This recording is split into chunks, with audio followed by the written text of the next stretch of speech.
ಕರ್ನಾಟಕದಲ್ಲಿ ಕಂಡು ಕೇಳರಿಯದಂಥ ಬರಗಾಲ ಪ್ರಾರಂಭ ಆಗಿ ಸುಮಾರು 6 ತಿಂಗಳಾಗಿದ್ದರೂ ಕೂಡ ಕಾಂಗ್ರೆಸ್ ಸರ್ಕಾರ ಕಣ್ಣು ಮುಚ್ಕೊಂಡು ಕೂತಿದೆ. ನಿನ್ನೆ 105 ಕೋಟಿ ರೂಪಾಯಿಗಳ ಇನ್ಪುಟ್ ಸಬ್ಸಿಡಿಯನ್ನು, ಅದು NDRF ನಾರ್ಮ್ಸ್ ಪ್ರಕಾರ ಏನು ಬರ್ತದೆ, ಅದರಲ್ಲಿ 105 ಕೋಟಿ ಬಿಡುಗಡೆ ಮಾಡಿದ್ದೀವಿ ಅಂತಕ್ಕಂಥ ಒಂದು ಹೇಳಿಕೆಯನ್ನು ಮುಖ್ಯಮಂತ್ರಿಗಳು ಕೊಟ್ಟಿದ್ದಾರೆ. ನಾನು ಈ ಸರ್ಕಾರಕ್ಕೆ ಕೇಳಲಿಕ್ಕೆ ಬಯಸ್ತೇನೆ, NDRF ನಾರ್ಮ್ಸ್ ಪ್ರಕಾರ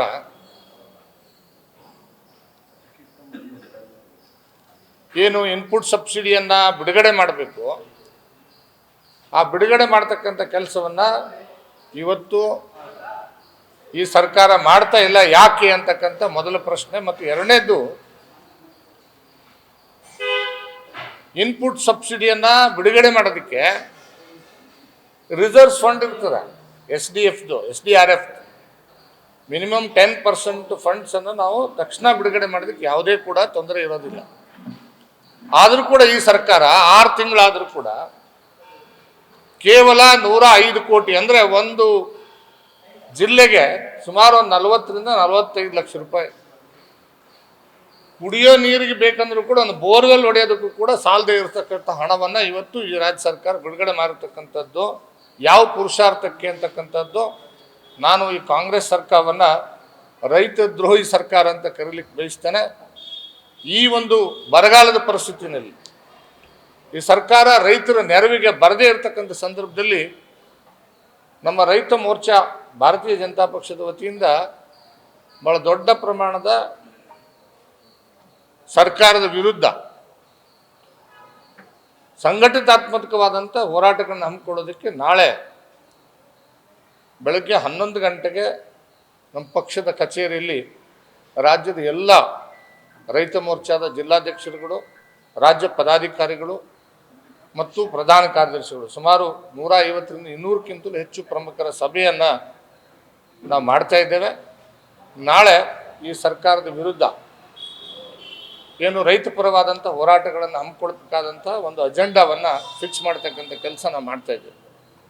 ಈ ಸಂದರ್ಭದಲ್ಲಿ ನಾನು ಹೇಳಲಿಕ್ಕೆ ಬಯಸ್ತೇನೆ, ಕರ್ನಾಟಕದಲ್ಲಿ ರೈತ ಸ್ನೇಹಿಯಾದಂಥ ಕೆಲಸಗಳನ್ನು ಮಾಡಿರ್ತಕ್ಕಂಥದ್ದು ಭಾರತೀಯ ಜನತಾ ಪಕ್ಷದ ಸರ್ಕಾರ ಮತ್ತು ಮೋದಿಜಿಯವರ ಸರ್ಕಾರ. ಆದರೆ ಒಂದೇ ಒಂದು ಸನ್ಮಾನ್ಯ ಮುಖ್ಯಮಂತ್ರಿಗಳಾದಂಥ ಸಿದ್ದರಾಮಯ್ಯನವರಿಗೆ ನಾನು ಈ ಸಂದರ್ಭದಲ್ಲಿ ಕೇಳಲಿಕ್ಕೆ ಬಯಸ್ತೇನೆ, ಕಾಂಗ್ರೆಸ್ ಸರ್ಕಾರ ಒಂದೇ ಒಂದು ರೈತ ಪರವಾದಂಥ ಯೋಜನೆಗಳನ್ನು ಮಾಡಿರ್ತಕ್ಕಂಥ ಉದಾಹರಣೆಗಳಿದ್ದರೆ ರೈತರ ಮುಂದೆ ಇಡಬೇಕು ಅಂತಕ್ಕಂಥದ್ದು ನನ್ನ ಆಗ್ರಹ. ಯಾಕಂದರೆ ರೈತರಿಗೆ ನೇರವಾಗಿ ಬೆನಿಫಿಟ್ ಸಿಗ್ತಕ್ಕಂಥ ಯೋಜನೆಗಳನ್ನು ತಂದಿರತಕ್ಕಂಥದ್ದು BJP ಸರ್ಕಾರ, ಕೇಂದ್ರ ಸರ್ಕಾರ ಮತ್ತು ಯಡಿಯೂರಪ್ಪನವ್ರ ಸರ್ಕಾರ, ಬೊಮ್ಮಾಯಿಯವರ ಸರ್ಕಾರ. ಅದರಲ್ಲಿ ವಿಶೇಷವಾಗಿ ಪ್ರಧಾನಮಂತ್ರಿ ಕಿಸಾನ್ ಯೋಜನೆ ಮುಖಾಂತರ 6,000 ರೂಪಾಯಿ ಕೊಡ್ತಕ್ಕಂಥ ಕೆಲಸ ಕೇಂದ್ರ ಸರ್ಕಾರ ಮಾಡಿದರೆ 4,000 ರೂಪಾಯಿಗಳನ್ನು ನೇರವಾಗಿ ರೈತರಿಗೆ ಬೆನಿಫಿಟ್ ಕೊಡ್ತಕ್ಕಂಥ ಕೆಲಸ ನಮ್ಮ ಸರ್ಕಾರ ಮಾಡಿತ್ತು ಹಿಂದೆ. ಅದನ್ನು ವಾಪಸ್ ತೆಗೆದುಕೊಳ್ತಕ್ಕಂಥ ಕೆಲಸ ಇವರು ಮಾಡಿದ್ದಾರೆ. ಇವತ್ತು ಇವರು 2,000 ರೂಪಾಯಿಯನ್ನು ಇನ್ಸೆಂಟಿವ್ ಕೊಡ್ತೀವಿ ಅಂತ ಹೇಳ್ತಾ ಇದ್ದಾರೆ. 2008ರಲ್ಲಿ ಅವತ್ತು ಯಾವುದು ಬರಗಾಲ ಇರಲಿಲ್ಲ. 2008ರಲ್ಲಿ ಪ್ರಪ್ರಥಮವಾಗಿ ಯಡಿಯೂರಪ್ಪನವರು ಮುಖ್ಯಮಂತ್ರಿಯಾಗಿ ಫಸ್ಟ್ ಬಜೆಟ್ ಮಂಡನೆ ಮಾಡಿದಂಥ ಸಂದರ್ಭದಲ್ಲಿ ಪ್ರತಿಯೊಬ್ಬ ರೈತರ ಅಕೌಂಟ್ಗೆ ಇನ್ಪುಟ್ ನಮ್ಮ ಬೀಜ ಮತ್ತು ಗೊಬ್ಬರಕ್ಕೆ ಇನ್ಸೆಂಟಿವ್ ಆಗಿ 1,000 ರೂಪಾಯಿಗಳನ್ನು ಅವತ್ತೇ ಕೊಟ್ಟಿರ್ತಕ್ಕಂಥದ್ದು ನಮ್ಮ ಭಾರತೀಯ ಜನತಾ ಪಕ್ಷದ ಸರ್ಕಾರ. ಇವತ್ತು ವಾಸ್ತವವಾಗಿ ಅವ್ರು ಏನು ಕೊಡಬೇಕಾಗಿದ್ದೇನೋ ಇನ್ಪುಟ್ ಸಬ್ಸಿಡಿ ಪ್ರಕಾರ ಏನು ಅಮೌಂಟ್ ಇದೆ ಅದನ್ನು ನೇರವಾಗಿ ಬಿಡುಗಡೆ ಮಾಡಬೇಕಾಗಿರ್ತಕ್ಕಂಥ ಕೆಲಸ ಮಾಡಬೇಕಾಗಿತ್ತು.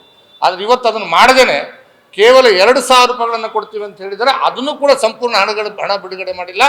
ಕೇವಲ ಒಂದು ಜಿಲ್ಲೆಗೆ ಎವರೇಜ್ ಆಗಿ 40 ರಿಂದ 45 ಲಕ್ಷ ರೂಪಾಯಿಗಳನ್ನು ಮಾತ್ರ ಬಿಡುಗಡೆ ಮಾಡ್ತಕ್ಕಂಥ ಕೆಲಸ ಮಾಡಿರ್ತಕ್ಕಂಥದ್ದು ಈ ಒಂದು ಸರ್ಕಾರ ರೈತ ದ್ರೋಹಿ ಸರ್ಕಾರ. ರೈತರಿಗೆ ಸಂಪೂರ್ಣವಾಗಿ ದ್ರೋಹ ಮಾಡ್ತಕ್ಕಂಥ ಕೆಲಸ ಏನು ಇವತ್ತು ಕಾಂಗ್ರೆಸ್ ಸರ್ಕಾರ ಮಾಡ್ತಾ ಇದೆ, ಅದನ್ನು ಖಂಡಿಸಿ ಮುಂದಿನ ದಿನಮಾನಗಳಲ್ಲಿ ಬಹಳ ದೊಡ್ಡ ಮಟ್ಟದ ಹೋರಾಟಗಳನ್ನು ಹಮ್ಮಿಕೊಳ್ಳೋದಕ್ಕೆ ನಾಳೆ ಬಹು ದೊಡ್ಡ ಒಂದು ಸಭೆಯನ್ನು ನಾವಿಲ್ಲಿ ಮಾಡಲಿದ್ದೇವೆ.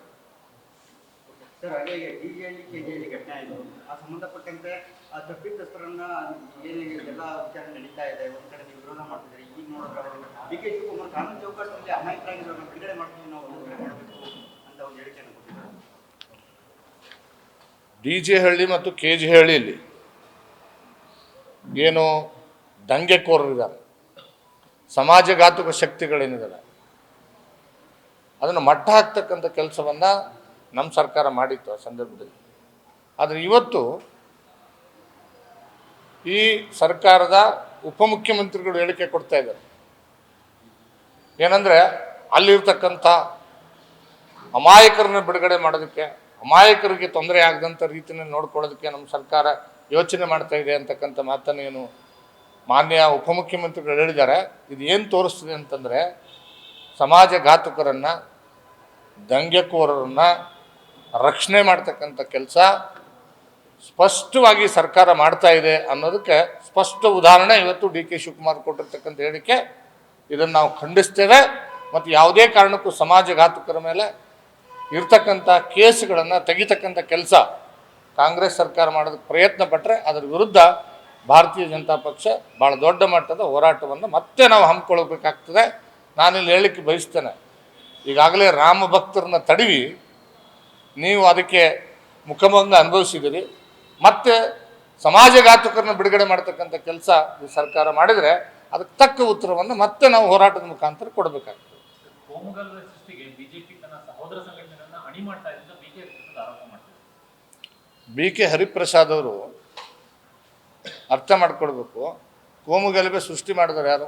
DJ ಹಳ್ಳಿ KG ಹಳ್ಳಿನಲ್ಲಿ ಸ್ವತಃ ಅಲ್ಲಿರ್ತಕ್ಕಂಥ ಕಾಂಗ್ರೆಸ್ಸಿನ ಒಬ್ಬ ಶಾಸಕರ ಮನೆ ಮೇಲೆ ಅಟ್ಯಾಕ್ ಮಾಡ್ತಾರೆ, ಬೆಂಕಿ ಹಚ್ಚತಕ್ಕಂಥ ಕೆಲಸ ಮಾಡ್ತಾರೆ, ಆ ಶಾಸಕರಿಗೆ ಜೀವ ಬೆದರಿಕೆ ನೋಡ್ತಕ್ಕಂಥ ಕೆಲಸ ಮಾಡ್ತಾರೆ. ಆದರೆ ಅವ್ರಿಗೆ ರಕ್ಷಣೆ ಕೊಡ್ಲಿಕ್ಕೆ ಆಗೋದಿಲ್ಲ. ಇವರಿಗೆ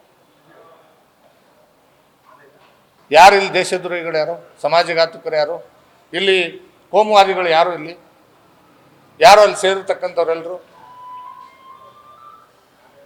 ಇದನ್ನು BK ಹರಿಪ್ರಸಾದ್ ಹೇಳಬೇಕು. Thank you sir.